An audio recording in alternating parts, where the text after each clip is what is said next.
Welcome once again to the official MUFON Podcast. I'm your host, Richard Beckwith. Tonight, my guest is Stephen Bassett. Stephen Bassett is the executive director of Paradigm Research Group, founded in 1996 to end a government-imposed embargo on the truth behind the so-called UFO phenomenon. Stephen has spoken to audiences around the world about the implications of formal disclosure by world governments of an extraterrestrial presence engaging the human race. He has given over 1,000 radio and television interviews, and PRG's advocacy work has been extensively covered by national and international media. In 2013, PRG produced a citizen hearing on disclosure at the National Press Club in Washington, D.C. On November 5, 2014, PRG launched a congressional hearing political initiative seeking the first hearings on Capitol Hill since 1968 regarding the extraterrestrial presence. PRG has assisted numerous organizations and initiatives working to 1. Raise public awareness of both the extraterrestrial presence and the truth embargo, 2. Convene open congressional hearings to take government and agency witnesses' testimony, and 3. Incite the political media to appropriately cover the attendant issues. Developments, both political and exopolitical, have been underway in Washington, D.C. over the past 3 years, as we all know. For this reason, Stephen has relocated back to the nation's capital to renew engagement of Congress and the political media. He has committed to stay until disclosure has been achieved. In support of this effort, PRG has leased an office in the National Press Building, the home of the National Press Club, of which Bassett is a member. From the office, PRG will launch the first exopolitical video podcast out of Washington, D.C., The Disclosure Wire. Guests are being drawn from researchers, activists, witnesses, mainstream journalists, and political pundits in studio or via remote. The Disclosure Wire will be free to all to share, post, or place on any streaming venue. There will be no paywall, no advertising, and no products for sale. The Disclosure Wire, like all of the projects from PRG, has one purpose: end the government-imposed truth embargo regarding an extraterrestrial presence engaging the human race. I have to say I am very happy to have him here tonight. Stephen Bassett, welcome to the program. Richard, it's excellent to be with you for the first time. I really appreciate you being here, Steve. I have to tell you that I've wanted to talk to you for the longest time, to talk to you about the disclosure issues and all the work that you've done to get the job done. And the first thing I guess I have to ask you is, what's changed? What's changed in the last couple of years that brings disclosure, you think, closer? That's a key question. I, something major has changed. I've been at this since '96. The truth embargo, as I call it, is essentially 74 years old. And up until recently, it was a citizen science research journalist project, meaning regular citizens spending their own dime were researching this phenomena, setting up organizations like MUFON, creating podcasts, broadcasts, newsletters, magazines. The government was doing none of that. The mainstream media was following the issue, was writing about it, but was not investigating it. They weren't pushing the government. So they've written thousands of articles. But essentially, the citizens were on their own because the government made a decision that this must be embargoed. And it was not easy. And when you're up against the state, and the state literally denies the fundamental truth of the issue you're engaging, that makes activism pretty hard. Just imagine if the civil rights movement was trying to get segregation ended in the South, and the U.S. government was constantly telling everyone that there is no segregation in the South. Everything's just fine down there. That would have made it a little tougher. So that's what we've been facing. But then something happened. It happened, I believe, it started coming together 2015, 2016. Might have started in 2014. The reasons are not clear. I can speculate. But what essentially took place was that a critical mass of support for ending the truth embargo accumulated within the military intelligence complex. I'm suspecting that primarily within the Department of Defense. And by that, I don't mean a formal policy of the Department of Defense. I mean a group of people in there who have some position decided that this thing needed to get going, and they wanted to do something. They wanted to help. Are we talking about Lou Elizondo? Not yet. Okay. But we're getting there. This group felt that it's time to end this, but what could they do? They certainly couldn't take any actions while working for the Pentagon or working for any of the agencies. It simply would have been illegal, career destroying, and inappropriate. And so what do you do? And that's one of the reasons why it hadn't been done. There have always been people inside the agencies and military services and so forth, going all the way back to the 50s, who felt probably should tell the people the truth about this, but it simply wasn't the policy, and they were not going to go against that policy, and they did their jobs, no problem. So the plan they came up with, as near as I can tell, because they have not given the details, and these people are not known, none of the people still working at the Pentagon are known, is what if a non-governmental organization, an NGO, were to be created, possibly a corporation, actually a public service corporation, that's fine, could raise money, help fund things. And this particular NGO just happened to be made up of individuals of substantial military intelligence or research careers within the government, people with high security clearances, very accomplished, PhDs and so forth. But these people were no longer on government payroll. Well, they could do things that we cannot do. And I think it took a while to figure out how to do this and who would be involved in all of that. But along the way, a fellow by the name of Tom DeLonge got attached to the project because he was extremely interested in doing something along these lines. And he had been poking at the at individuals connected to the military intelligence community for a long time. And he had they just came together. So Tom DeLonge was brought into the project, and we first learned about the possibility of something like this in March of 2016. Tom DeLonge gave an interview to George Knapp on Coast to Coast and alluded to a lot of developments coming, including some books and info and all that kind of stuff. I found it a little hard to accept, but then one of those books he mentioned was published the next month. And that was it. Didn't hear anything else until the WikiLeaks release just before the election of 2016, when we learned that Tom DeLonge had been interacting with John Podesta, introducing him to some insiders and so forth. Maybe even sat down for Podesta sat down for an interview. There was a lot of emails that were released to the public. A lot of people would have had the clue what they meant or what the implications were. I did. But it didn't specifically say what the project was, but it surely confirmed that what Tom DeLonge was talking about in March of that year had some substance. Then the election was lost by Secretary Clinton, and nothing more was heard about this project for a number of months. This didn't surprise me because pretty early on, I concluded that the project, one of the key reasons the project was created was because a lot of people within the DoD became convinced that Secretary Clinton was not only going to win the election, that was a consensus, but that she had serious intentions regarding the disclosure issue, meaning end the truth embargo. Excuse me.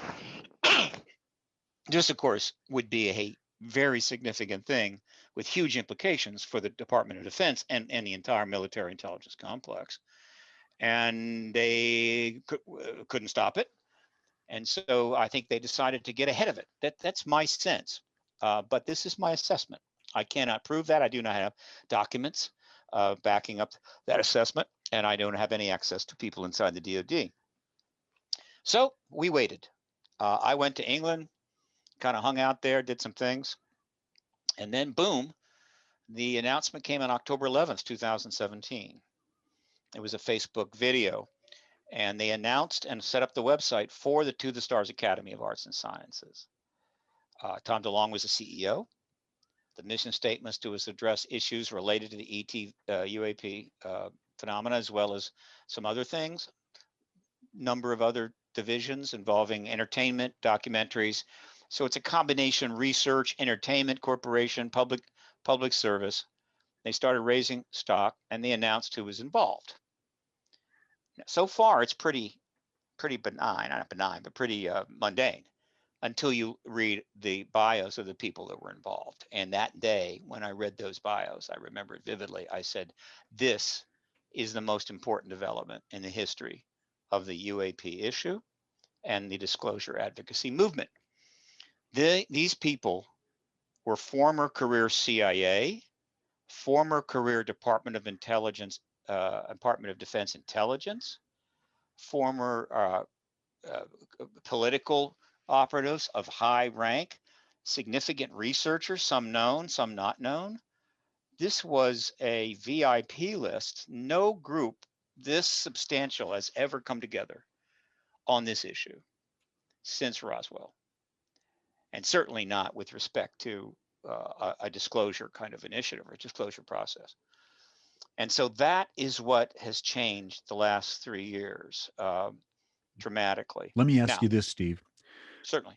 What are they going to tell us? I mean, we, you and I, and individuals that do this kind of stuff, we know what the truth is. But what are they going to tell the public? Is there not, I mean, let's really think about this, Steve. Isn't there not a fear that there will be, you know, a very difficult reaction to the news if they tell us, for example, if they just simply come out and say, guess what? We're being visited by aliens from some other location, whether it be in another dimension or another star system. How are people going to take that? Are they going to be able to, I mean, really, literally, are they going to be able to handle that sort of information? Or is that the information they're going to give us? Well, you've jumped ahead to disclosure itself. Disclosure with a capital D, meaning the formal confirmation. But what we're talking about right now is the changes that have happened with respect to the disclosure process. Yes. I'll get to that question, which is a reasonable question. But let me first fill in your audience about these developments. So the logical thing, of course, was to wait until what's their first move going to be, because what they were going to do next would tell us everything we needed to know about pretty much what this was all about. There was a group like this just doesn't come together by coincidence or because a bunch of guys didn't have anything to do and they decided, hey, let's form a group and maybe look at the UFO ET issue and so forth. No, and particularly these kinds of people. So we waited. We didn't have to wait long. And then the next major event, this was the turning point event, was on December 16th, 2017. The To the Stars Academy people had gone to the New York Times with information for the New York Times to consider. The New York Times vetted this information well, talked to people, talked to witnesses, and then published 2 groundbreaking articles on the front page of the New York Times on December the 16th. The authors were Leslie Kean, Arlene Cooper, I believe, and Ralph Blumenthal, a 2-time Pulitzer Prize winner. Now, a lot of your audience knows about these articles, probably most of them, frankly, given this is the MUFON podcast. But just very quickly, they announced that there had been an investigation on the phenomena within the DoD that had been run by one of the To the Stars Academy people, Luis Elizondo. They announced that that this project was put together at the behest of the then Senate Majority Leader Harry Reid, that other senators had helped Reid to raise the funds, $22 million, that a lot of this money went to Robert Bigelow, a billionaire who was a friend of Reid, and so forth. That was a big story right then and there. They also delivered to the Times 3 gun camera footages that had clearly been declassified by the Pentagon. The most notable is called the Tic Tac footage, and then there's the Go Fast footage and so forth. So there's 3 of these gun camera footages. Now, a lot of people would have said, oh, great. Okay, it's nice that the Times has some film. For people like you and me, we knew something quite different. because this was the first formal release of gun camera footage of UAP intercepts by any government ever in the history of the world. Yes. It had never happened. One gun camera footage, a piece of it had leaked. How it leaked is not clear. Ended up in a French documentary. So in a sense, but that wasn't a formal release, and nobody knew about it and forgotten about it. This was a formal release delivered to the New York Times, which then put these gun camera footages up on their website, which have now been seen worldwide by countless millions of people. This had never happened. Why? Because, and this is something I like to emphasize very, very firmly, every country in the world that has had a relatively modern Air Force going back to the 50s has been intercepting UAVs, meaning they go up because they're invading their airspace to check them out. And when they do that, they film it.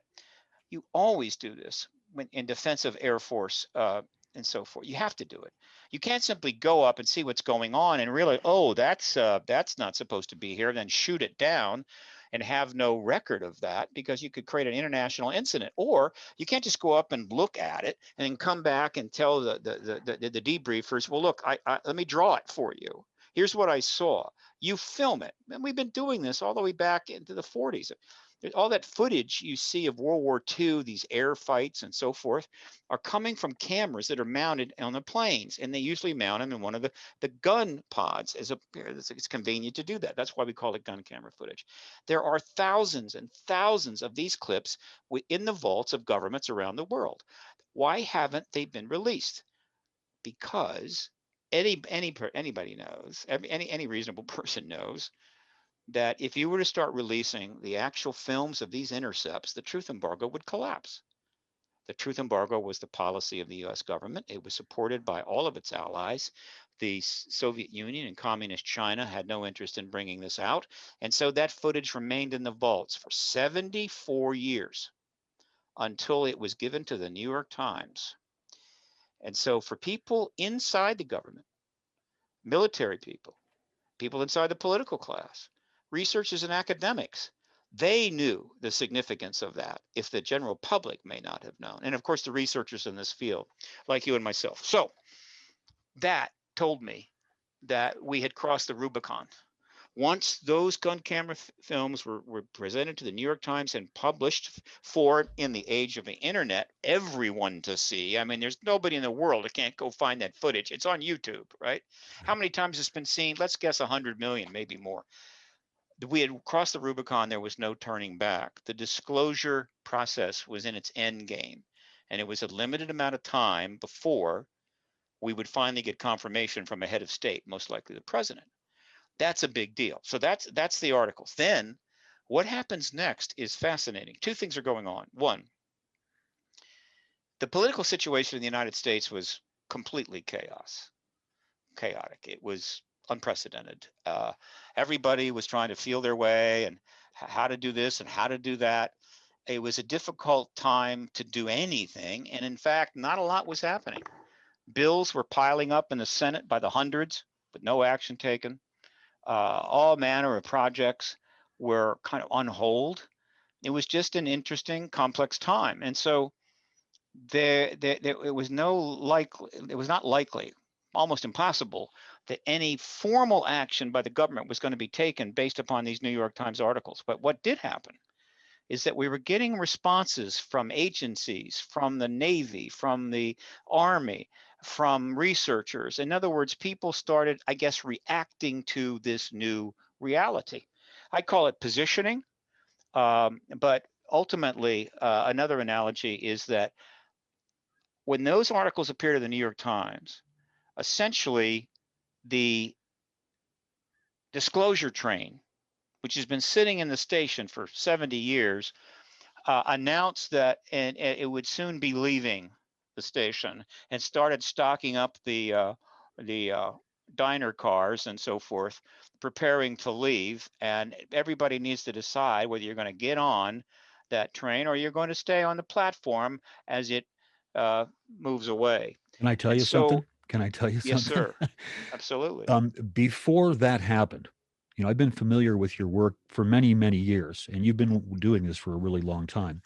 I used to support you. I mean, I still do, of course, but I mean, I used to, but I also remember always thinking to myself, uh, this guy's barking up the wrong tree. The government is never going to tell us anything. And then exactly what you're talking about happened. And I thought to myself, you know something? Stephen Bassett's right. This is going to break at some point. There is a very famous moment in American history where George Wallace, I really should get the exact date and the location, so my example will be more powerful, but I don't have it handy at this point.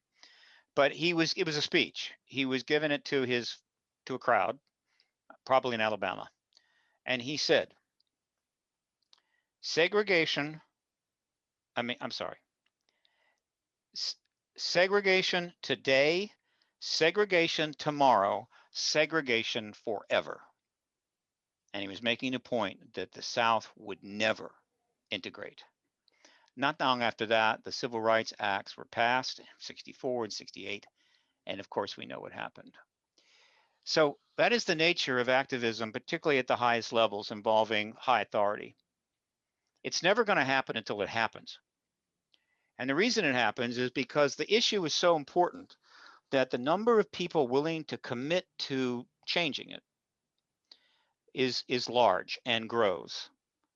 That doesn't mean it's easy. It doesn't mean that there's not going to be sacrifice. There's always sacrifice, and sometimes the sacrifice is how would you say, the highest order of sacrifice. But uh, this issue has had backers and it has had supporters, not only for the research and the activism for the entire 74 years, but obviously in recent times, the number of people coming on board, the number of people that know about it, the public awareness, thanks to the internet, thanks to media and everything else, has grown. And so, and eventually it gets to a point where there's enough pressure and enough interest that you win. You cross the finish line. Now, how long that takes depends upon a lot of factors. It depends upon financial support, it depends upon historical events, commitment, and all that. But whatever. This has been a 74-year activist movement that started off very slow, but 74 years is about typical for major political movements, whether it's a civil rights movement, the women's rights movement, the suffrage movement, the anti-colonial movement. You look at them and you find they tend to run about 50, 60, 70, even 100 years. And a lot of people that get involved early, they don't live to see the outcome. We're going to be fortunate that we will live to see the outcome. So uh, the the responses that you've been seeing, the uh, in the news here and there, the best way to think about them is that all kinds of people and agencies and institutions and so forth are trying to react and position themselves with respect to what they're pretty sure is coming. Now, all that's well and good. I'm paying close attention to that. I come back to the US in January of 2018, and I'm out in California this time, I think, and I'm out there for quite a while.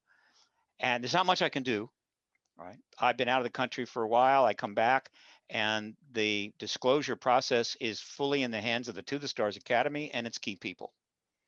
Quickly, we learn that the key people are Tom DeLonge, Louis Elizondo, and Christopher Mellon.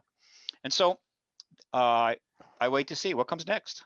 What came next was they created a History Channel series called Unidentified inside America's uh, secret UFO investigation. They had 2 seasons, total of 14 episodes. That was nice, and they were giving interviews, and I was logging those in. I have a huge amount of material about the TTSA on my website, including 160 video clips of presentations and news coverage, as well as nearly 700 mainstream news articles earmarked regarding the TTSA. And if someone goes to my website, they can read all 700 if they want to. So I'm following it very, very closely. But there's not much I can do. These guys are on the field. They're moving up the field with the football. I'm on the sidelines paying attention.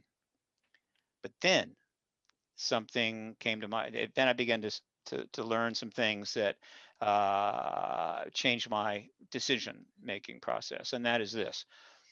I knew about the witnesses that were coming forward, particularly to Luis Elizondo, and they were turning up in the unidentified series. But I learned that Chris Mellon was setting up meetings on the Hill. I think Elizondo was involved in some of those initially too, but Chris Mellon was the one that was primarily leading these meetings on the Hill. Why? Because he was the former Deputy Assistant Secretary of Defense for Intelligence. He had enormous experience on the Hill in the intelligence world, as well as in the DoD. So if anybody's going to set up here meetings, rather, if I said hearings, please, it's meetings, briefings. Mm-hmm. It was Mellon. And so we learned that X number of members of Congress, including committee chairs, were taking meetings with Chris Mellon and some of the witnesses, primarily we think the pilots from the Nimitz event, but there could have been others. We know this because some of these members did mention it, but they didn't go into specifics because these were off the record meetings, not classified, but off the record, meaning, I want to meet and talk with you. We have some witnesses about this issue we'd like you to talk to. We do not want this to go to the public. We do not want this to be given to the press. These are background briefings. Now, and they've held to that by and large through all of that time, probably over a year, going into 2020. I don't know when the meeting started. I think they started in summer of 2019. So they might have been going over 16 months. But the specifics simply did not come out until an action by by the chairman of the Senate Intelligence Committee. So the question is, if they're having these meetings, why? What is the purpose? Just to inform them? What would it be? Well, there's only one reason you do this.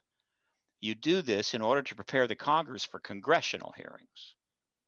In other words, you're giving them a heads up. This is what's on the table. This is where things are going. These are the kinds of witnesses we have, and we want to have hearings. So the next question would be, well, if that's the case, why didn't they push for hearings in 2019? Right away, get going.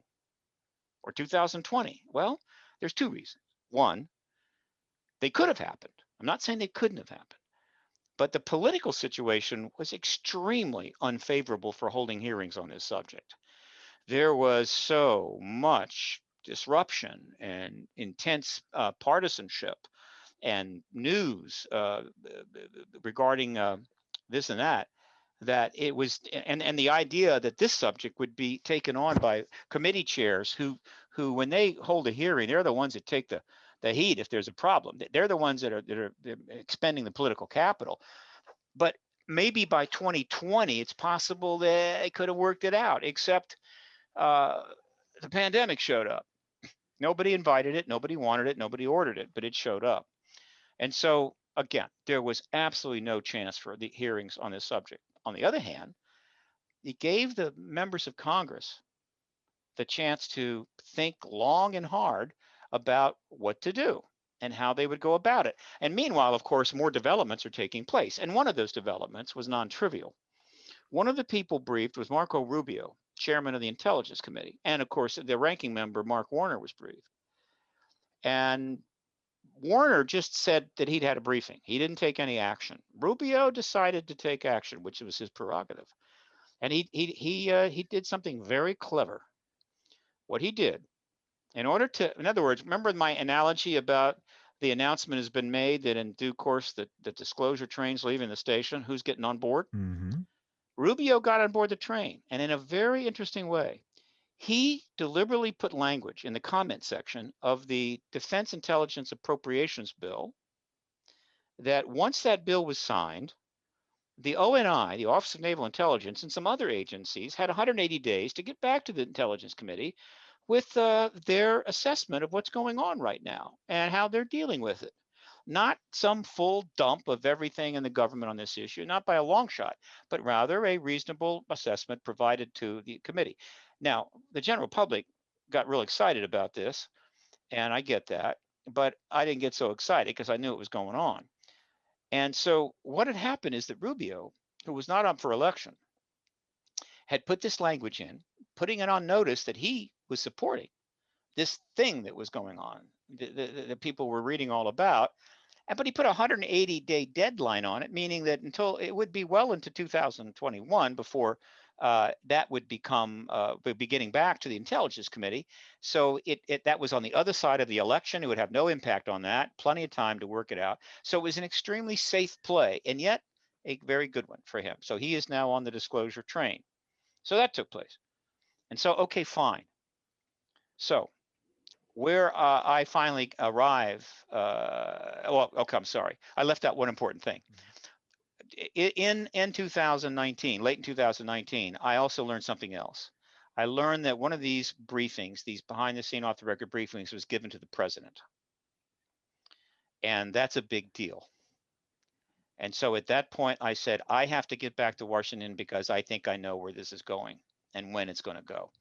So I relocated back to DC. I was I was lucky. I was able to get an office in the National Press Building, which is where the National Press Club is. I belong to the press club, and 2 blocks from the White House. And I set it up as a studio, intending to do a podcast addressing the issue of disclosure, and having interviews with guests and so forth.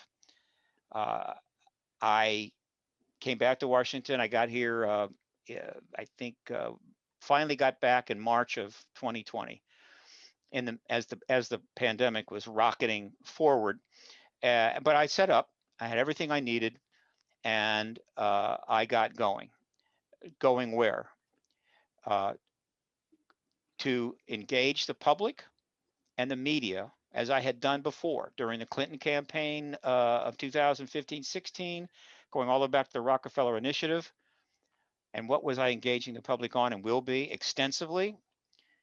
I am absolutely convinced that the game plan has been to hold congressional hearings on this subject for military witnesses, not one-day hearings like 1968, but multiple days, maybe weeks, with many witnesses and multiple committees, primarily, again, military witnesses. That when the To the Stars Academy was created, the intention was to hold those hearings early in the Clinton administration. But when that didn't happen, they weren't particularly keen on pushing that in the Trump administration. But nevertheless, the Trump was going to be president for 4 years. And so they pursued a course of action during the administration. But eventually, they concluded that Trump was not going to win. And I think they concluded that a lot sooner than the general public. They have access to they have the access to military intelligence community. They have plenty. All these TTSA guys have access to their former agencies and so forth. I think they had a pretty good idea it's going to lose. So they start ratcheting things up, anticipating that a change in the Washington situation, particularly administration, would make these hearings doable. And therefore they would proceed as they had intended to before. As it happened, the administration did change. As it happened, the Senate did change, which wasn't a guarantee. And that was important as well. And so now the path was clear to hold these congressional hearings. And that has been the agenda, I believe, for the TTSA. And I've been saying this for a while, and I'm watching carefully for any indications that point to that conclusion. I'm prepared to back off of it if I see indications to the contrary. And then we had a very significant indication. And what was that? About 10 days ago, the 3 key people of the To the Stars Academy group, some were advisors, you got your members, you got your advisors, you got and so forth, your board and what have you. Mm-hmm. The 3 key members of that group were Steve Justice, Chris Mellon, and Luis Elizondo. Elizondo is the DoD intelligence person. Mellon is the political operative. Justice is the defense contractor, former associate director of Skunk Works. These people were involved in this stuff in a very hard, real way. And they stepped out of the TTSA. In other words, they simply separated from it. No acrimony, no problems, all very amicable. It was a strategic decision. Why? Because as we move towards actually having the hearings, which involves more than just having some private meetings with some members of Congress, it involves some negotiations and so forth.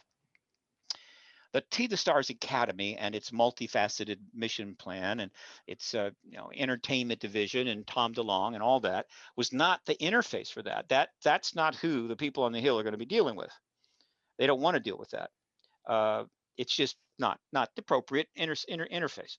So these gentlemen left, and now they're dealing with the Congress as individuals representing the issue. Now, what they're going to do and how they're going to go up next, I don't know. But at this point, they're independent operatives, and that's exactly who you want dealing with the Congress. Okay, so that confirmed to me that that's where we're going. And so what I'm telling everybody that is willing to listen is that the stage has been set for congressional hearings on this issue. Witnesses have been gathered. Military witnesses have been contacting Luis Elizondo for almost a year and a half. They've got I've gotten information that it's scores of military people, retired or active, have gotten in touch with Elizondo because they've watched the Unidentified series. They're reading the articles. They're watching what's happening to the witnesses like Fravor and others, and they realize that they can come forward now, that it's safe to come forward and talk. I'm not saying it's safe to divulge material that's classified, but it's safe to come forward with their stories. And they've been collecting these. Now, some of these witnesses have appeared on the Unidentified show, but there are more than that. And so the witnesses are there. They have them. They have enough to populate the hearings. And then, of course, the congressional members, a significant number, including key committee chairs, have been briefed. And so the table's set to hold the hearings. And once the new president took office, the ability to move forward was there. Now, the only question now in my mind is when can the hearings happen? Now, I am making a strong case when I can, and I may make it later in this interview, that it's extremely important that these hearings happen sooner than later. In other words, this year, and preferably this spring.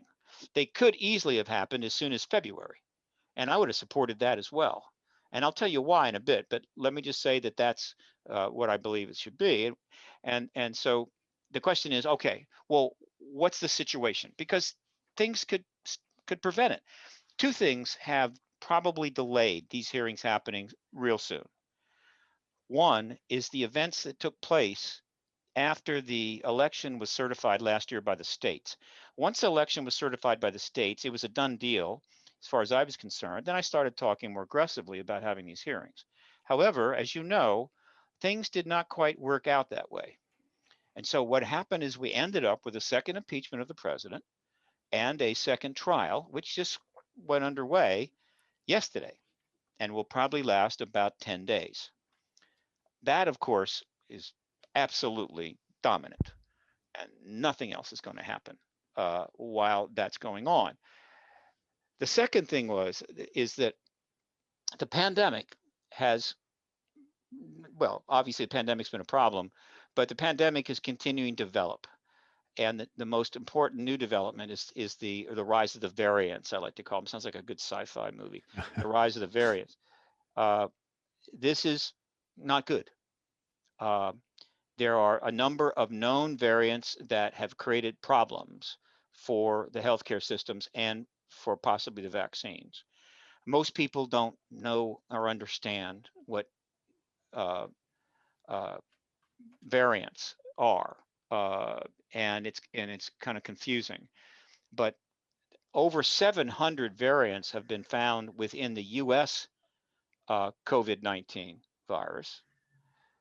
And we're doing very little genomic testing. Other countries are testing far 1,000 times more than we are. And so the total number of variants worldwide right now, Lord knows what they are, but that is the nature of flu viruses, or viruses rather. They easily mutate. And the thing that prevents that from becoming a problem is by getting on top of the virus very quickly. And so if a virus develops, like some of the Ebolas, and it may kill some people, it may spread, but if you knock it down and it's gone in a month, and the number of people infected is not great, your risk is very low. But when a virus goes global, when it infects hundreds of millions of people, which this virus has, and lasts and is in play for months and months and months, the number of replications is in the trillions. It's probably quadrillions. It's a big number. We're talking 10 to the power of something. And so what you have is exactly identical to the lottery. You buy a ticket to the lottery and your chances of winning a power lottery is something like, I don't know, 190 million to 1. And so there's not much chance you're going to win. But if you buy 190 million tickets to the lottery, there's a very good chance you could win. And so in the case of viruses, when you have trillions of mutations, the chances of one of those mutations being a huge problem is far greater, much greater, and becomes a real possibility. So we're seeing some of that already. And the other thing I'll mention, without trying to scare everybody to death, is that the 1919 flu disaster, plague, you almost call it, was caused not by the initial virus. The initial virus produced a relatively standard reaction. X number of people died relative to the time. I mean, probably not as many would have died now, but the situation back in 1919 was not like this. But then the virus mutated. There was a variant that emerged out of Europe. I forget the country they think it came from. And that came back over the United States. And this variant was deadly and it killed people by the millions. So that is the possibility we're facing. So because of that, the hearings are not likely to happen soon. There's just too much that needs to be dealt with there. It puts huge limitations on bringing people together and whatever. And so the timing, the impeachment thing will be over shortly. The timing for hearings now is pretty much dependent on the vaccination progress. In other words, and the variant development. So if the number of vaccinations continues to accelerate and we get a very high number in the next 60 days or so, and the mutation situation doesn't get out of hand, I believe we can certainly have those hearings this spring. And that's my message to your audience. If you want to ask me about the disclosure or anything else, fire away. Certainly. What is going to come out in the hearings? Good question. What's going to come out in the hearings and the way they're being set up is totally expected and appropriate. In order to get these hearings, the members of Congress and the committee chairs have to have a damn good reason. You don't hold hearings just because you feel like it. Now, there have been some frivolous hearings in the past, but the more significant of the issue, the better the reason better be. Because if it doesn't go well, you're going to pay a heavy political price. And so the reason is national security. No problem. It's always pretty much been that. The interest in this issue is national security. The reason that the government instituted a truth embargo that they're maintaining to this day is national security. They're not just doing it because they don't like aliens, right? They just don't like the idea. They're doing it because from the beginning, they considered the ET presence a potential threat. And they certainly should have. And And they still look they at it. still do, right? Absolutely. Potential threat. Now, the degree of that potential threat, I think, has changed. I believe one of the reasons that the TTSA exists at all is because quite a few people within the defense intelligence community have concluded after 74 years of watching this phenomena that, well, it's not the potential threat we thought it might be back in 1949 or 52. If it was a real threat, some terrible things would have happened by now, but it's still a potential threat and a national security issue. And therefore, it's absolutely appropriate to hold hearings on this. Now, you might say, well, if it's appropriate, why do we have hearings more recently? Why was the last hearing a one-day, basically, knockoff event in 1968? Well, because while it is a national security issue, the truth embargo policy was prevalent. That was the policy. And hearings would end that truth embargo. And that was considered a national security issue. In other words, ending the truth embargo would be considered a national security issue. And so the two had to remain separate. Now they're coming together. Now it's looking like they have come to the conclusion while it's a national security threat, it's not that great that it should be withheld, the information be withheld from the public, thus setting the stage for these hearings.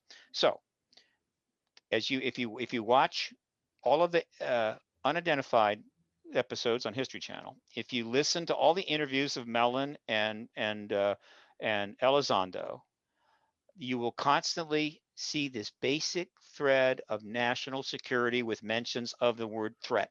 Now, they tend to use potential threat, but sometimes they just say threat. I believe that's a mistake. I don't think it's intentional. It's just so easy to do. Threat, potential threat, what's the difference? There's a big difference. Well, it's also the world that they come from. Well, yeah, of course. I mean, so I get it. But let's be clear the difference between threat and potential threat. Here's a threat. Somebody calls you up and says they're going to kill you, all right? And they appear outside your house with a weapon. They are a threat, okay? Somebody that you offended, right? Made very angry to the point where you've really caused them serious trouble, got them in trouble with the law. They are a potential threat. That's the difference. The ETs are a potential threat. They are not a threat. There is no evidence that they are a threat in the public domain. If the government has clear evidence that they are an actual threat, they haven't told us, all right? So maybe that's the case. Well, if that's the case, then you would not see the kinds of government activities and the existence of the TTSA, other things. That says that they have pretty much concluded they're just a potential threat. Okay, so there you have it. That's the basis for the hearings, a national security matter. Let's look into it. Now, the witnesses, well, if it's going to be national security, you want the witnesses to be military. You don't want any ET UAP researchers. I have many colleagues that do that. You don't want some political activist like me. You don't want any contactees. You want just military witnesses like Fravor, like Salas, and any of the witnesses to the nuclear weapons tampering. There are plenty of them. So they come into the House and the Senate, sit down at that table. Their credentials are acknowledged and announced. Former commander, career, outstanding record, all that kind of stuff. They take an oath, not their first oath, because if you're in the military, you've taken an oath to tell the truth and nothing but the truth under penalty of perjury. And so those are the witnesses that the public will be seeing, and they will carry tremendous weight. They will carry not only tremendous weight to the public, they will carry that weight to the press and to the members of Congress. All of this is perfect, just right. There's no political risk here. And they will tell their stories. And those stories, because I know many of those stories, will be confirming. They will make it quite clear that the only explanation for this phenomena, not every phenomena that's out there, but the core phenomena that we're focused on, is non-human intelligence. And once they have made that case for days and possibly weeks, in front of millions, I can't imagine how many millions of people are going to watch these hearings. It'll be a big, big number. Then they have given license to both the Congress, the Department of Defense, and the White House to meet privately and come to the conclusion appropriately that the evidence is clear. This is obviously an extraterrestrial phenomena. And it's clear we can see that. The public probably can see that. And therefore, I think it's time to confirm this. Let's confirm this. And now the president can go in front of the public and confirm that this evidence certainly establishes the reality of an extraterrestrial presence, an extraterrestrial technology. And everybody will go, great. Yeah, of course. As opposed to the president just one day getting up and saying, time to tell the people the truth.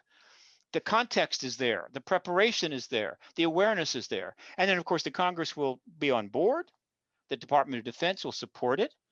This is the appropriate, responsible way. This is the way it always needed to be done. I've said that for 20 years. You got to have hearings, and we've tried to get them. I know many attempts to get congressional hearings. They've all been blocked. So if you block the hearings, that is very key to keeping the truth embargo going for as long as you want it to go. Once you have those hearings, game over. And so if those hearings begin, disclosure will follow. We're on the threshold of this. Well, can I throw a little wrench in here for you? Wrench away.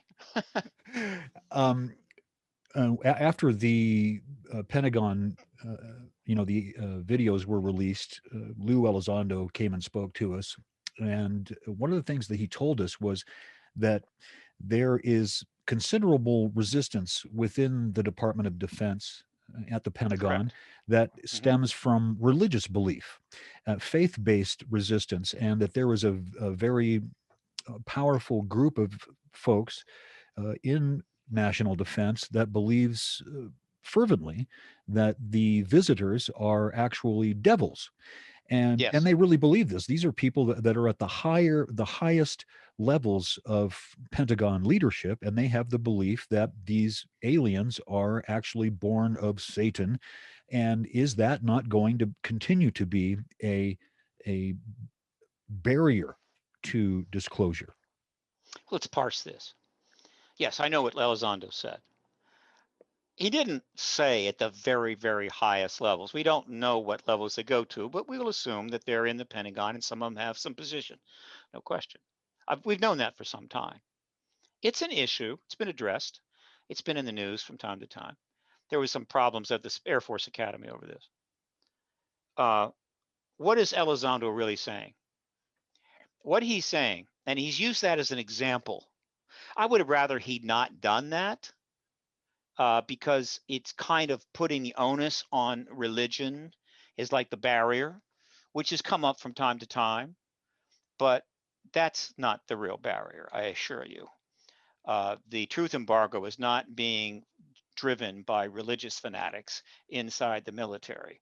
The truth embargo is being driven by a formal policy of embargo instituted under Truman and Eisenhower and maintained by a significant portion of the national security state for 70 years. What he's saying is probably what he's really saying is probably more important is that guess what? There are plenty of sectors within the military intelligence community that do not want the TTSA doing what it's doing. They do not support disclosure. I'm sure we can find people in the Pentagon that if you could get them away privately would say, I don't want this ever to be disclosed to the American people. I don't want them ever to know this because of the way I view it. Or I don't want them to know it until I'm dead and gone, right? There are people like that. It's no question. We've always known that.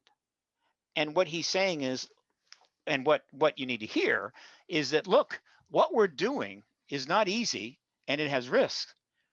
And while we have support within the DoD and elsewhere, there are others that oppose it. Now, that doesn't surprise me at all. But what's really important about this is that, well, if the opposition was significant, they would have stopped it.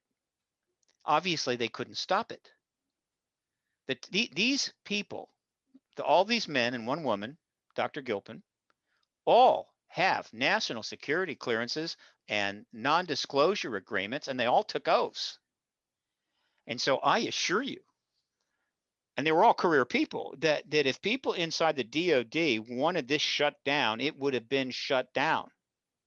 Now, that said, it was pretty clear to me early on that a significant portion of the military intelligence community didn't know it was coming. In other words, they did not announce this. Oh. They did not send out emails to the CIA and the NSA and the Department of Defense, and the Army, the Navy, and the Air Force saying, we're going to launch the To the Stars Academy on such and such a date. I don't think they did. And the indication of that is, if you watch what happened afterwards, you can see that DoD itself was taken by surprise. The front office didn't know what the hell was going on. Now, I'm not saying that rumors didn't get around, right? But without a formal announcement, with internal announcement, rumors would have just been rumors, and people would have been loath to take any action. And so they kind of caught them by surprise. Okay, great. That was a bold maneuver and risky. Because I know of instances where people have come out that are within the military intelligence complex, made a personal move, and got yanked back in pretty damn fast. I don't necessarily think their careers were ruined, but they were basically told, you're not going to do that. So when they weren't stopped, and possibly that was because they were already in the New York Times so quickly, but whatever, they were not stopped. They are still going. They are still here. That tells me that the opposition to disclosure from whatever source, whether it's purely on the basis of national security or religious beliefs or anything else, is not enough to prevent this process from going forward. Well, let's talk What I'm about. saying is, it's not that big a deal. I don't want to pin this on on people of strong religious convictions. They are not the key barrier here. Well, let's talk about what I asked you earlier in the program. Then, leading up to this, and that is, what's going to happen when they tell us? What are we going to do? Sure. Okay. Boy, I love this question. And we're going to end up going over an hour. I can tell you that right now, but that's okay. I'm good. I'm good for another 50 minutes. I got another interview. That's But fine. look, the question is, how's disclosure going to go down? Is one of the great questions of our time. Richard DeLonge has said a lot about it and written a lot about it. I've said a lot about it, haven't written, though I need to maybe do that. And Bryce Abel and others. No one knows for sure. But here are some things I can put out there for your listeners. A great deal of the things that you have read or heard about how disclosure will go down, particularly that are negative things, are propaganda. They are propaganda put out by the government in whatever ways they do this to serve the truth embargo. In other words, if we can scare people about it, they'll be reluctant to engage it, particularly people inside government. I believe most of the scare stuff has been targeted really at the government people, not so much the general public. In other words, you're a lieutenant in the Air Force, you're a captain in the Navy, you're a high-level person in the Pentagon, you're working for a government contractor on ET technology, whatever. And you're thinking, man, the public really needs to know about this. Maybe I should send some microfiche to a researcher with some photos, or an anonymous tip to the New York Times, or whatever. And believe me, that's happened. But if you want to minimize that, one way to do it is to make the case to the people that work in government, if you do this, religion will collapse, the economy will collapse, people will go crazy, they'll be running up and down the street, ripping their clothes off. It will bring society to its knees. And you don't joke about it. You're making that case. That's what the Brookings Report did. It was nothing but propaganda. Really, And that's so, what I was going to bring up was the Brookings Institute report, and can I tell you why I lend some credibility to that? It's because from a psychological perspective, we all have our egos. Every human being on the planet has an ego structure, and within that ego the ego structure, we place ourselves in the world in a certain place. And one of the places sure, that we put in our minds is that we are the only known species, intelligent species in the known universe. And so, right. what happens on the day that everyone across the planet simultaneously has to undergo a restructuring of their ego? Well, here's here's what you're missing. If as of March 20th of 2021, everybody in this planet was absolutely with their worldview of everybody in this planet was that they are absolutely alone in the universe, it would become as a rather of a shock.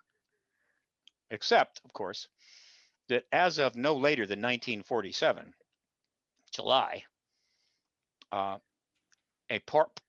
some members of the human race learned that we're not alone in the universe. The government got an extraterrestrial craft with extraterrestrials in it. Since then, the number of people that have come to understand, suspect, learn about that we are not alone in the universe has exponentially grown to the point where it's probably about 80% of the entire world's population. In other words, and they've done some polls on this. I mean, they've polled the entire world on this. Ipsos did this, did a global international poll of 36 countries, and 20% of the world's population believe the ETs are already living amongst us. The largest number was India. 50% of Indians believe the ETs are living amongst us. But just in general, since 1947, there have been hundreds of movies about extraterrestrials. They're the highest grossing genre in all of film. No genre in film has generated more income product sales than extraterrestrial-based films, right? Of one type or Right. another. Right. The second highest grossing film, no, the two highest grossing films in all of history are the Avengers Endgame and Avatar. 2.8 billion and 2.885 billion and 2.83 billion, something like that. So the fact is that the world is fully aware of the concept of extraterrestrials, fully aware of the idea of going into space, fully aware of the evidence, a huge amount of evidence for the fact that they may be here already. And so, in fact, the disclosure announcement will be anticlimactic. Now, in 1960, right, just 13 years after Roswell, when the Brookings report comes out, yeah, I can see why they decided to do a full psychoanalysis of the entire world's population and come to the conclusion that, boy, they're going to get really upset. Okay. Well, let's just say that that was disingenuous in the least. Uh, I believe, and until I'm told otherwise, that that was included in the Brookings report specifically because it supported the truth embargo, which was still in its early days. And that was to favor the truth embargo, and that if the Brookings report had tried to put a section in there saying that they see no reason why humans can't be informed about extraterrestrials should they be here, they'll handle it quite well. It wouldn't have ever been put in print. Now, but then anyway, that was 60 years ago. Well, think So about, but whatever the hell, Steve, think about this for a second. yeah, I'm just taking the, I guess playing devil's advocate here, but I think one of the things, one of the tacks that the Brookings Institute took was uh, uh, contact with alien technology, and they drew the analogy of superior civilizations coming into contact with inferior civilizations, technologically right. inferior civilizations, and Mm-hmm. the inevitable result is that the inferior, technologically inferior civilization is absorbed or disappears as a result of the presence of the technologically advanced civilization. And so, Sure. is that conclusion incorrect? Yes. First of all, there's one key logical fallacy. It is anthropomorphic. In other words, what Brookings is saying is they're looking at this from the human perspective, anthropomorphism. I see. They're saying that the encounter between humans, human civilization, and extraterrestrials with a different worldview and different technology would go the same way it went for the Aztecs and Cortez, right? Or the Indians Mm-hmm. and the Europeans, Mm-hmm. right? Yeah, that's what we do. That's how we roll down here. To expand that to intergalactic or interstellar encounters is a pretty big leap and quite bold. Well, Now, I'm let not, me keep going. Let me keep going. Okay, because we're talking about Roswell, right? Okay, yeah, now you and I both know that when the Roswell incident took place, it's likely that there was some technology derived from that, just as Colonel Corso said, that we got yeah, things like um, flat screen displays, things of that nature, circuitry it's and there. so forth. And so, Yeah, okay, so, so, in my view, that is contamination, and contamination. yeah, exactly, that we were contaminated by this technology, and as a result of our contamination, that perhaps we would not, if it were not for our contact with that, that contamination, maybe we wouldn't be on the brink of destroying ourselves right now, because we've used that technology to do what humans do best: turn it into a weapon. I'm going to somewhat disagree. Okay. Uh, First of all, we were already on the way towards destroying ourselves without any extraterrestrial help. We had developed atomic science. We'd cracked open the atom. We figured out how to weaponize the atom, and we dropped two bombs on Japan. And the ETs has absolutely nothing to do with that. The technology was gotten from that craft was not particularly significant in terms of weaponization. I'm not saying that they didn't do it. A lot of the stuff that Corso referred to, we would have figured out anyway. But the connection between Roswell and uh, uh, civilization destroying weapons, it's not there.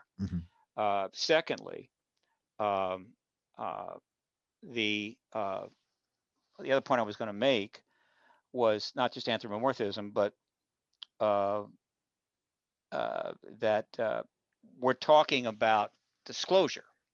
Yes. Now, disclosure is not contact. All right, disclosure is not contact. I agree.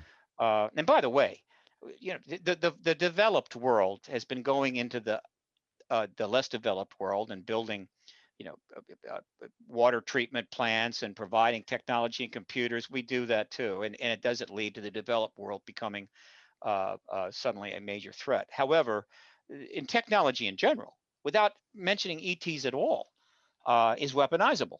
That's a general. And we were going to weaponize technology whether the ETs arrived or not. So the real issue is not are ETs helping us weaponize technology. The real issue is we have got to stop weaponizing technology. And when you look at the action of the ETs, particularly the turning off our nuclear weapons, they seem to be sending just the opposite message. What the hell are you doing with these weapons? Right? Are you out of your mind? That's what the witnesses believe, and I've talked to many of them. In any event, okay, disclosure versus contact. All right, so this gets tricky. The announcement and confirmation of the extraterrestrial presence will impact the worldview of every living person on the planet. And I can make a very good case while that impact will be positive. And I'm happy to debate anybody who wants to get in front of a really cool audience. Harvard would be nice, and make the case why it would be negative impact on the worldview of the human race. It would make a fabulous debate, but Harvard is not going to let me within 1,000 miles of their friggin' auditorium. So that's not going to happen. But look, open contact is another matter. And so we're not mingling ETs, we're not mingling technologies, we're simply confirming their presence. Open contact, if it's going to come, will come later. And one can discuss how that will go. Now, one could make the case, and I have made this case, that the ETs have been deliberately waiting for global disclosure, global confirmation. Yes. By the authorities before having open contact. Why? Not so they could wreak maximum harm, but because it would minimize the disruption. In other words, the ETs can disclose themselves to us anytime they want. They can make themselves overwhelmingly present. And there's the classic moment in the movie Independence Day, the good one. The second one was about one of the worst movies I ever saw. When the president, Bill Pullman, walks out on the balcony and the damn craft is right over Washington, D.C., and he says to his aide, I guess the question of are we alone has been answered. And of course, all hell breaks loose. So they have not done that. They have not done that. I believe that the reason they haven't done it is it would be destructive. However, once formal disclosure has taken place in a year or two of massive public engagement of the issue and God knows whatever else, I mean, it'll be quite intense, that open contact would be anticlimactic. And so would that not be the next about, step too? That it is after we have contact, or rather after we've had the hearings in Washington and the yes. truth comes out. That is the next logical step. We've acknowledged the ET presence, and would not right? exopolitics then begin the next step? Well, exopolitics is already happening. That would just be another aspect of exopolitics. This is my assessment. Here's my problem with the exopolitics movement, and although I think that it's absolutely necessary, it's not a movement. It's not a movement. It's not a movement. There is a disclosure movement. There is an exopolitical movement, right? Meaning it's a movement involving exopolitics, but exopolitics is simply a division of political science. Well, I agree, but in politics, in my view, in exopolitics, you need to be talking to someone else. And so, if there is an exopolitical process taking place, that, in my mind, that necessarily requires the presence, an ET presence, actively taking place in that political discourse. Not exactly. There is a great deal of in political science that is very important and studied very well. That doesn't have to do with people talking to each other. Politics has all kinds of facets: structure, context, governance, laws that are not just about dialogue and people contacting each other. So exopolitics there's been plenty of exopolitical things happening. So, but let's face it, exopolitics will also become the study of the relations between humans and non-human civilizations, in which case, of course, it's rocking and rolling, and there will be exopolitics departments all over the universities and colleges of this country, which have managed to completely stonewall and avoid, to their utter disgrace, this issue for 74 years, Yeah. and they have a lot to answer for there. So the point is that, and the key point that I want to get across is that one of them is that where this has all been heading from the day, I don't know about prior to 47. I don't know about ETs, coming down 4,000 years ago, though I think they did, and interacting with primitive civilization, earlier civilizations, a wholly different context. I don't know about that. I think it happened. I'm talking about the modern context. Why is it different than the ancient context? Because we are and became finally in the 20th century a global civilization, a full global civilization, not a planet where people all over the world had no idea that people elsewhere even existed. Right? That's not a global civilization. And if they did know, they'd have to take a camel and walk, I don't know, for 17 months in order to see one of them. Right. No, global civilization, high technology, global civilization.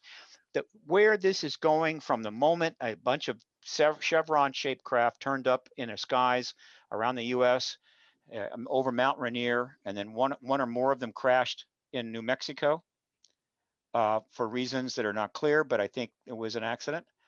From that moment forward, where we have been going is towards disclosure and open contact. That has been the agenda of the extraterrestrials. And that open contact could be as close as 2 years from now if we get hearings this year. Now, let me repeat that. If we can get hearings, which almost absolutely lead to disclosure because the testimony, we already know what the testimony is going to be. It's going to be absolutely compelling, riveting. We could be 2 years from open contact, not conflict with, but open contact with extraterrestrials that have been nudging this process along for 74 years in their own ways. All right. That is a big deal. All right. And every single person on this planet needs to think about that. Meaning, do I like that idea of having open contact with non-human civilizations? Do I like the idea of maybe eventually being able to have interstellar drive and be able to explore the galaxy and so forth? They have to think about that now, but it gets complicated, not surprisingly. And this is where a lot of people have to check out, and I understand that. This is not going to come up in the initial hearings in Congress, I assure you, but it will come up in the hearings after disclosure. And what am I referring to? We have not had open contact with extraterrestrials in a modern era, maybe in the ancient times, but we have had covert contact. The extraterrestrials are engaging individual humans, and that's called contact. And those humans are called contactees, and there are millions of them. That's a strong statement, but I can tell you, if again, some Harvard professor wants to debate that issue, I can provide more than ample evidence that the number of people being engaged directly by ETs is in the millions. Now, whoa. So that's, I guess you could call not open contact, but private contact. It's kind of like having one of those public congressional hearings as opposed to the private congressional hearings for classified material. And so once you integrate that into your scenarios, things kind of clarify a little bit, because one of the key questions that is asked is, why are they bothering at all? Why are they putting the crop circles down? Why do they harvest blood and tissues from animals? Why do they care? Why do they turn off our nukes? What the hell is the reason they just go? They can travel the galaxy probably. If interstellar drive, if they've circumvented the, if they've done a workaround the relativity theory, they can probably travel the galaxy. Why in the hell are they hanging here? Because they have been involved with us for a long time.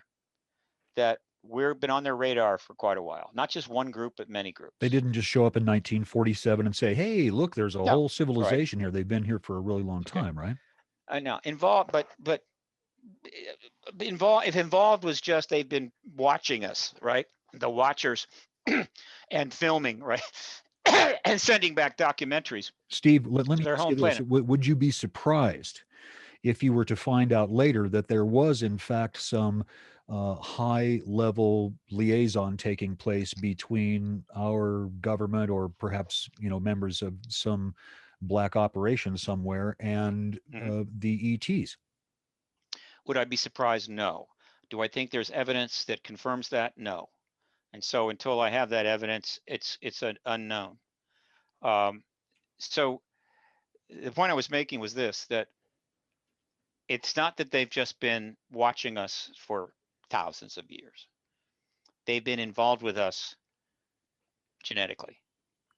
It's the genetic connection that is the most compelling reason why they're here.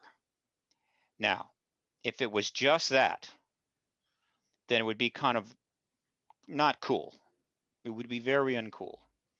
Whatever their reasons for the genetic work they're doing with human beings, and they are, I mean, we have ample evidence for that because we have now increasing number of contactee reports. I mean, it's initially at one time it was Betty and Barney Hill, and that's it. And then a couple more, and then a couple more. Well, now it's in the hundreds of thousands. All right. And so we have a pretty good idea of the kinds of things they're doing. They're doing genetic work with humans. And I don't think it's trivial. They didn't come all this way for the hell of it, or just to experiment. This is real connections, important, powerful connections. And so I believe the genetic work that they're doing, and of course, all of the engagement they've had with individual citizens in the context of a modern global civilization, which is what we have now, I think it's kind of reached a point where they need to move to the next step. In other words, as we become more and more aware of their existence, this genetic work becomes problematic. Almost like at some point, you're going to have to develop a relationship with this planet and the people on it and get permission, something like that. It's also possible that once disclosure takes place, they may stop it, meaning, okay, we've done what we've done, but now you're aware of us. We're going to have open contact with you, and there will be no more of that. I can't say for sure, but it's this other connection. So when we announce the extraterrestrial presence, there are quite a few people on this planet that are going to say, yeah, I know that. I've been dealing with them since I was 5 years old. What's important is that these people are now telling other people that.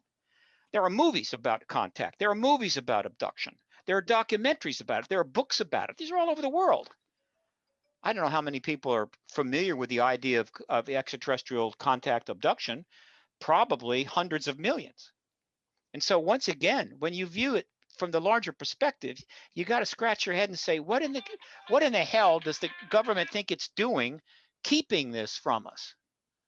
My God, it's getting to be absurd and it's becoming irritating. So that's my answer to the question. What's going to happen with disclosure? What's going to happen with disclosure? People are going to be real excited. They're going to watch their TVs. They're going to study the issue. It's going to be an intense period, and nobody's going to go crazy, at least no more than usual. And at some point, we'll have open contact, and probably that's going to go pretty well too. I think people are going to be overjoyed. Why? Because one of the other things that has emerged in the last 30 years, particularly the last 30 years, but certainly the last 20 years, is that forget the extraterrestrials. The human race is breaking down. The institutions are breaking down. We've reached what they call points of no return across the spectrum of issues. The size of the population, the impact on the environment, the amount of weapons, the destruction of those weapons, the human suffering, the lack of resources that are coming very soon. there's and by the way, I mean, I could send you report upon report upon report. You can find scores of reports confirming exactly what I'm saying, is that if we don't solve a whole bunch of problems and make some major adjustments in our worldview, the 21st century is going to be hell on earth. And by hell on earth, the more people you got, the more people that can suffer, right? You got, in other words, if you've got 50 people over here and they're really having a hard time, that's terrible. If you've got 500 million over here having a hard time, that's not just terrible, that's astronomically awful. All right, that's what this century is heading for. And so, if I know that, if I'm one of these geniuses with the supercomputers in the Pentagon or at MIT, and I'm projecting what the 21st century is likely to be like, and I suddenly realize, wait a minute, extraterrestrials are here, that's been confirmed, and we're going to have open contact, I would be ecstatic. I would be thrilled, because disclosure and open contact definitely opens the door to possibly turning this whole thing around and turning this century from being a nightmare where the living envy the dead to the Renaissance turning point in the history of the human race, which I think has happened to other planets throughout the galaxy, where we make a right turn towards sanity. And one of the reasons we're going to make that turn, and I'll say this with emphasis, is that one of the first things I think is going to happen once we have open contact is we're going to learn from our governments, as told to them by extraterrestrials, part of some alliance, which probably is not called the Galactic Federation, that guess what? My fellow Americans, my fellow Russians, my fellow Chinese, these extraterrestrials are willing to engage us in a form of alliance, and there could be enormous benefits to the human race because they have extraordinary technologies which would help solve our problems. Certainly, But we they could have reach made out it. to them and ask them to help us if we were. Yeah, we could ask. Okay, fine, we probably will. But this is not going to happen. This will only happen on one primary condition. And here's that condition. Humans. We are quite aware that your advanced physics is closing in on the workaround for relativity, thus allowing you to build craft that could go interstellar. Unfortunately, you're also armed to the teeth with nuclear weapons, advanced nuclear weapons. Mm-hmm. There is no possibility that you are going to be able to bring those weapons into space. We're not going to let you. You're not leaving the solar system with those weapons. And any reasonable person would immediately conclude, of course we're not. Any extraterrestrial civilization would be out of its mind to allow a developing situation like ours to bring weapons into space. I mean, real weapons, atomic weapons, and be able to and come into their solar system with those weapons. And so, folks, we've been watching you for a long time. You've got to that point. So here's the deal. You have to get rid of the nukes. You have to get rid of all of the nukes. And once you've done that, I'm not saying you have to all love each other. I'm not saying you have to raise your GNP to a certain level. You just have to get rid of the nukes. And if you do, we will not interfere with your ability to develop interstellar craft, and we will engage you in ways that could be very beneficial. I think that's what's coming. And I'd be happy to debate that with any fine astrophysicist or political scientist or psychologist or anything else who would make the case that absolutely not. That is not what's going to happen, and here's why. All right. So that's the what's the word I'm looking for? That's the final point, right? I mean, it all comes from Roswell to that point, right? I'm either wrong or I'm right. And all I ask is people to listen and then come to their own opinion. So we can either become a dead civilization and turn the surface of our planet into molten glass, or we can become an interstellar civilization, an intergalactic perhaps civilization, and evolve and spread out into the universe. Well, I don't know about spreading out of the universe. Everybody talks about like that's easy to do. That is not easy to do. right? This idea we're going to put 1 million people on Mars, I have to laugh. That's, yeah. Right? Okay. You're not going to But make that launch but schedule. have access to the galaxy, right? Mhm. Access to the galaxy, but more importantly, access to technologies which will prevent the catastrophe that we've been working so hard to get. What is the state of global birth control right now? It's a joke. Yeah. Right? China is undoing the one child policy because they think they're running out of Chinese. Well, they are. They're running out of young Chinese, and they can't afford the old Chinese. Whatever. We and we're building hypersonic nuclear weapons that can't be intercepted. Whatever. I could go on and on and on. Yeah. The point is that if there isn't a profound change of view and course, the 21st century is pretty clear, and you can find the reports on this, the analysis on this. The DoD's done it, the CIA's done it, the UN's done it, the other groups have done this. It's simple math. You just do the math, okay? It ain't going to fly. We're screwed.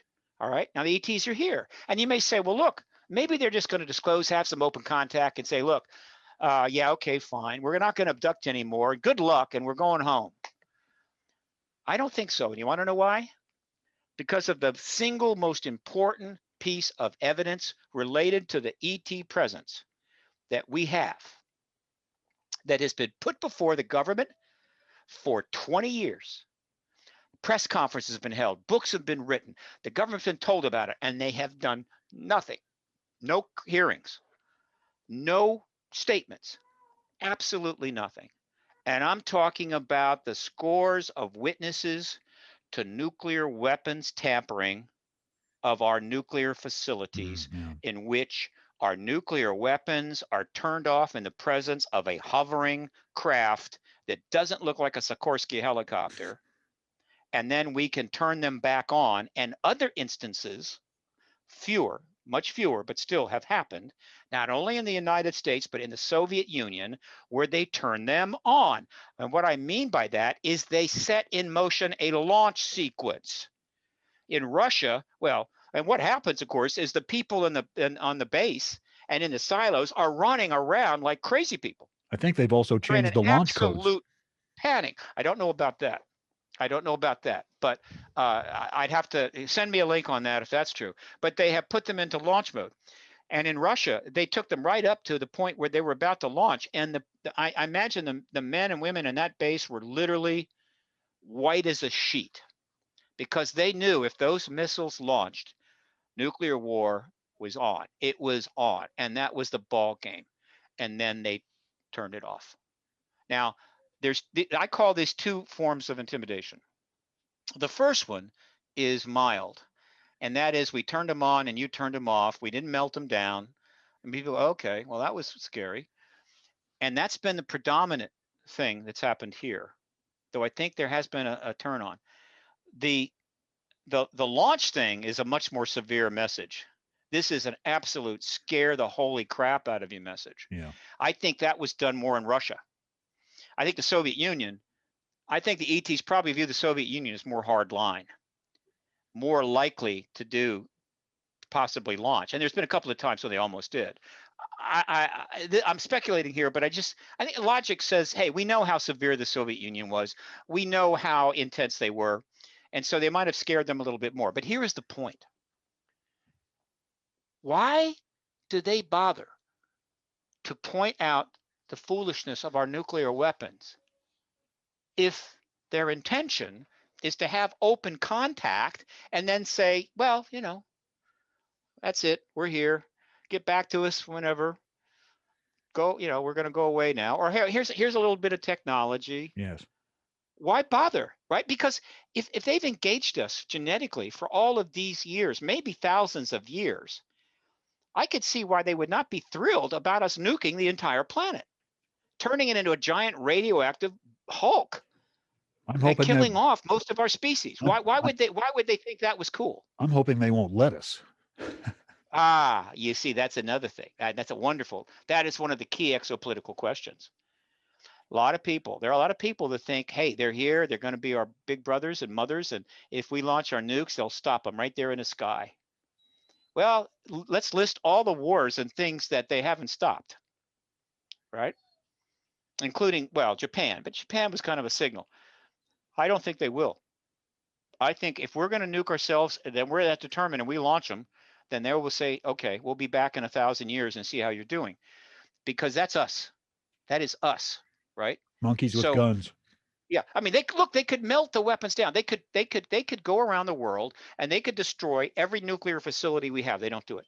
Now, on the other hand, I believe if we had, and I hope this is true, but it's more logical. I believe if we had a massive asteroid or meteor coming at us, something the size of Mount Everest, that could hit the planet and virtually wipe out most of civilization, take us back 500 years, I think they'd intercept it, because that's an act of God. It is not us. It's simply bad luck. I don't think they would allow a civilization this advanced to just simply be destroyed like that, when they can easily divert such an object. Now, if they didn't know about it, somehow they didn't know about it, could happen. But if they knew about it, I think they'd divert it. But I don't think they'd stop the weapons.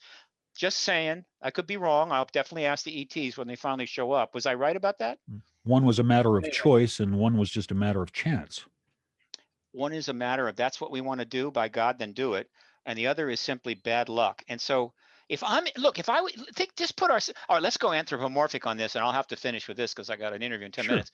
Is imagine if we were the extraterrestrials and we were aware of a civilization that was in one of the planets in Zeta. I'm not Zeta, but Alpha Centauri.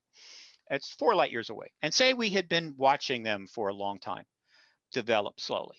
And finally, they developed an advanced civilization, large population, and where our craft are in their airspace, or at least around there. And of course, if we have interstellar drive, we have highly sophisticated, I would imagine, observational technology. As you know, we have technology now at the lever that we're mapping the galaxy. I mean, we're finding planets, hundreds. We're doing a census. We're finding planets that are literally seeing planets that are potential life containing planets. With the technology we have now, we're mapping the asteroids. We're mapping anything that's in our that could be a near Earth object. Imagine what we could do if we were another 100 or 200 years further along the line. So yeah, so we discovered that there is a meteor, a massive object heading for this planet that would literally destroy it, wipe it out, wipe out the life on it, or most of it. Do you think we just go, well, bad luck? What can you say? What can you do? When all we have to do is use one of our craft and go over and bump the damn thing, and it goes off into nowhere. We would divert that object. Mm-hmm. I'm absolutely positive we would do that.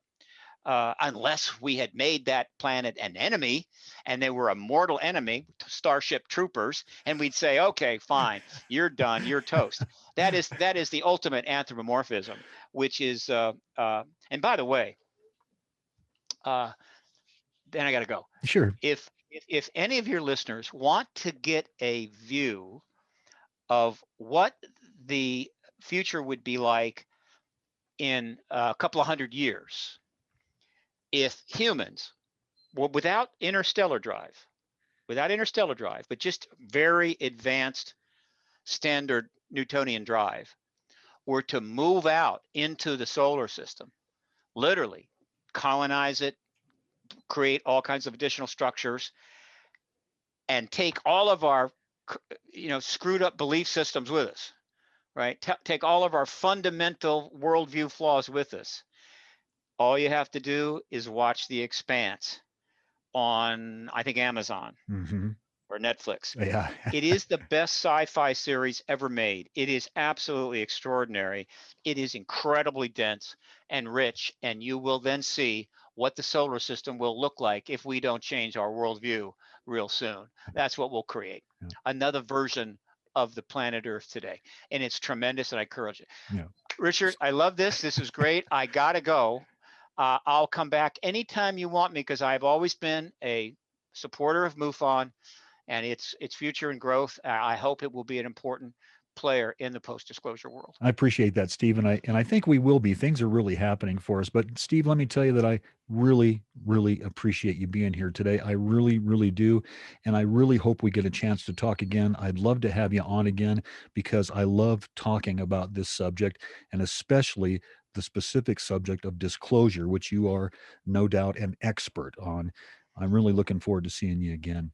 All right, Rich. Thanks a lot, my friend. Got to go. Okay, take care, Steve. Thank you very much. And I'll be back in a few minutes with some afterthoughts.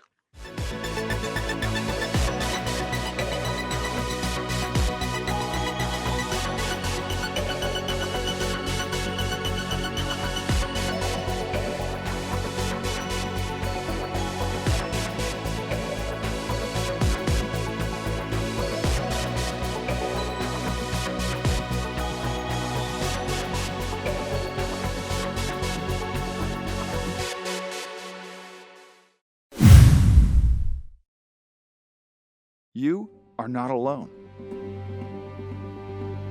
Thousands of people all over the world have sightings of UFOs per month. MUFON is the place to report them. Since 1969, MUFON has been investigating UFO reports and providing this information to the public. Our aim is the scientific study of UFOs for the benefit of humanity. Support UFO research. Join MUFON today. You are listening to the official podcast of the Mutual UFO Network. Welcome back.